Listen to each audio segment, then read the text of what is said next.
এখানে সবচেয়ে জনপ্রিয় স্থান হলো শালবন বিহার। ধারণা করা হয় এটি অষ্টম শতকে নির্মিত হয়েছিল। এটি ছিল একটি বড় বৌদ্ধ শিক্ষা কেন্দ্র, যেখানে ভিক্ষুরা ধর্মীয় শিক্ষা ও ধ্যান চর্চা করতেন। এখানকার খনন কাজে পাওয়া গেছে মাটির পাত্র, মুদ্রা, মূর্তি এবং বিভিন্ন অলংকার।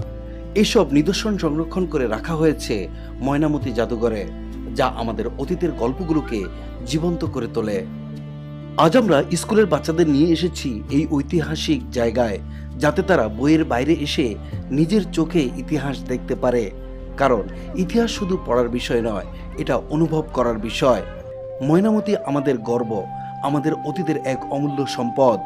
এই ঐতিহ্যকে সংরক্ষণ করা এবং ভবিষ্যৎ প্রজন্মের কাছে পৌঁছে দেওয়া, এটা আমাদের দায়িত্ব। এই বৌদ্ধবিহারটি কুমিল্লার কোটবাড়ির কাছে লালমাই পাহাড়ের মাঝামাঝি এলাকায় অবস্থিত। এর প্রাচীন নাম ছিল রোহিতগিরি বা দেব পর্বত।